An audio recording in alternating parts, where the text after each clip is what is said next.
One more. The president has traveled back to Wilmington a couple of times since taking office. The CDC does still urge people not to travel for personal reasons. Obviously, presidential travel is very different than commercial travel, but should the president be doing more to set an example about personal travel during a pandemic? Well, the president lives in Wilmington. It's his home. That's where he's lived for many, many years. And as you know, as any president of the United States does, he takes a private airplane called Air Force One to travel there. That is, of course, a unique from most Americans, but I think most Americans would also see that as a unique circumstance. Go ahead. Thank you, Jen. So a group of 9/11 families sent a letter to President Biden this week, and they're asking that that he declassify FBI documents that talk about the Saudi link to the September 11th terror attacks. Would this be something that President Biden would consider? I would send you the Department of Justice. And then another question. 4 years ago this week, President Trump announced that he was going to donate the first quarter of his salary basically back to the government. Wondering, obviously realize they have very different financial circumstances, but We don't know. We haven't seen his tax returns. That is true.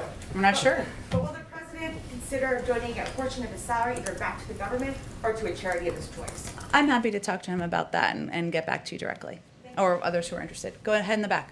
Hi, Suzanne from the Irish Times. Just a bit of change of tack.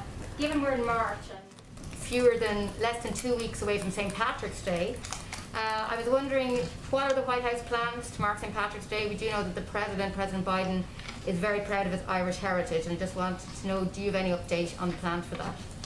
I don't have an update on specific plans, but the president has a special place in his heart for the Irish, as do I, and I expect certainly we'll have more details to share in the coming soon, given, as you said, it's 2 weeks away. Of course, any recognition of St. Patrick's Day would look different from past years, but we will certainly mark the day, and we'll have more to say on it as we get closer. And just a second question on trade. This morning, the Biden administration suspended tariffs on UK exports as part of the Boeing Airbus ongoing dispute.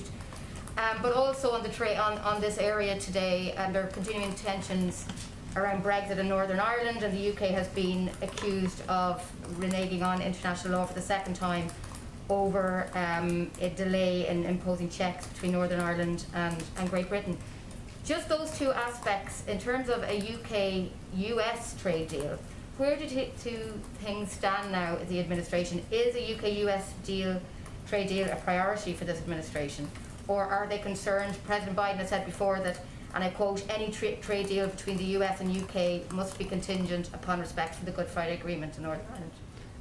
So that certainly remains the case. I will say, 'cause since you brought up, and everybody may not be following the suspension of tariffs news this morning, in a joint statement, the United States and the United Kingdom announced a 4-month suspension of tariffs related to the ongoing large civilian aircraft dispute, and the 4-month tariff suspension was agreed to ease the burden on industry and take a bold joint step towards resolving the longest-running dispute, one of the longest-running disputes at the World Trade Organization.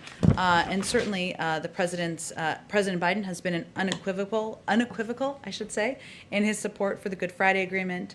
This agreement has been the bedrock of peace, stability, and prosperity for all the people of Northern Ireland. We are also welcome cooperation between our British and Irish partners on the Northern Irish Protocol and the recent strong statements on these governments' full commitment to the Good Friday Agreement. The final one on the Boeing dispute. The fact that the UK has moved to suspend these tariffs on UK exports, is this a sign that the US is prepared to reach some kind of negotiated settlement with the EU on the tariffs on this very long-running disagreement over Boeing and Airbus? I don't have anything to preview for you on that. This is just, of course, an announcement made this morning. It was meant to de-escalate the issue and create space for a negotiated settlement to the Airbus and Boeing disputes. But in terms of additional steps, I don't have anything to preview for you. Go ahead. Thank you, Jen. You mentioned earlier on masks. You referenced the president's frustration and exasperation with people who are not following the science. It would appear that notwithstanding, there are still millions of Americans out there who are not following the science, so certainly in places like Texas, Mississippi, and South Carolina, and other places. So I'm wondering, why doesn't the president consider ratcheting up his rhetoric beyond Neanderthal and personalizing his concern. Why doesn't, for example, why doesn't he think about saying, folks, here's the deal. If you don't wear your mask, people are going to die because of you. That would certainly get people's attention.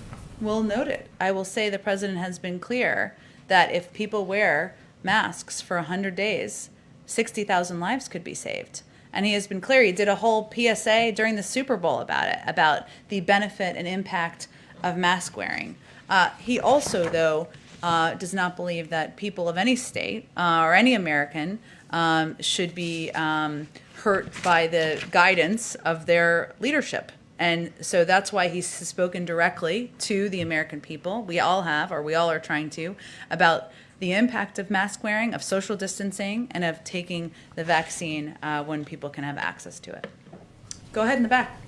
To the EU and China, what does the president expect from the Europeans in terms of confronting China, which he calls a strategic competitor? And how does the president see the EU-China investment deal which they struck shortly before he took office?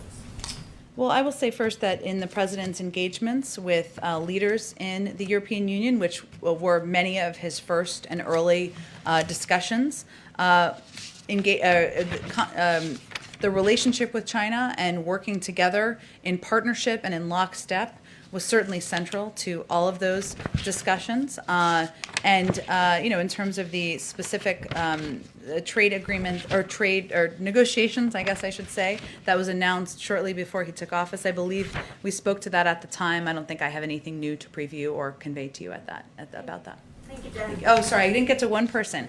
Sorry, Alex. Go ahead. I appreciate it. Two questions. First of all, wanted to ask about something we're hearing from a lot of Republican senators on some of the nominees at EPA and energy, is the idea that they oppose them not necessarily because of the nominees themselves, but because they believe they'll be taking orders from White House advisors Gina McCarthy, John Kerry. Just wondering if you could respond to that and talk about how the White House envisions their role in relation to the actual Senate-confirmed heads of those agencies. It really depends on the agency. As you well know, some are independent, some are not independent. Obviously, anyone who's a nominee to lead a cabinet agency that is not independent is there in part to deliver on the agenda and the policies of the President of the United States. And they certainly know that when they walk into the jobs. But he also welcomes debate and welcomes proposals and welcomes ideas on how to address the various crises we're facing, including the climate crisis. So it really depends on who you're speaking to or who you're speaking about.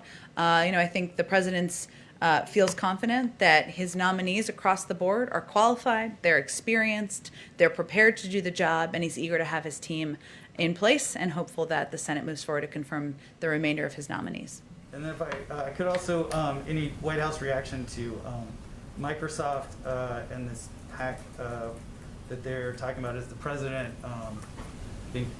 taking any steps, being kept up to date, being briefed on this? I'd have to talk to our cyber team about that and see if there have been any updates or briefings on our end. Go ahead, Ashley. Following up on Shalonda Young, you said that the hope is that she'll be the acting director. She has a ton of support on Capitol Hill from the CDC, from House Democratic leadership. Why has the administration not just gone ahead and nominated her to be the official director? Well, the president thinks so highly of her. He nominated her to be the deputy director of OMB, which is a very senior and significant job and role in the administration. All I was conveying is how the process works. If when the deputy is confirmed, knock on wood, they will then become the acting director. Hence, there is a need and an imperative to move forward on that quickly. I will reserve his space for him making his own decision about who is going to lead the budget department. We certainly know there's lots of support on Capitol Hill, and again, he thinks so highly of her, he nominated her to serve in a senior role. Thinks so highly of her.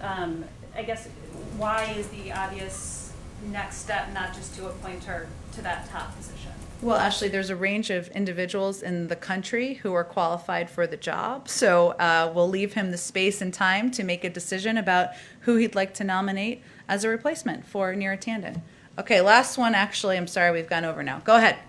Jen, just a quick follow-up. Did the president directly speak to Alabama Governor Kay Ivey, who's actually said that she's going to extend her? She did, and I meant to raise that. I'm not aware of a direct conversation between them today. Obviously, the president's view and his support for the mask mandate and encouraging people to wear masks, given the advice of his health and medical experts, is well known. It's something he's raised on calls with governors. Our health and COVID team has raised on calls with governors, but I'm not aware of a direct call between them today. Do you know if he's talked to any other Republicans who might be flirting with this idea of opening prematurely?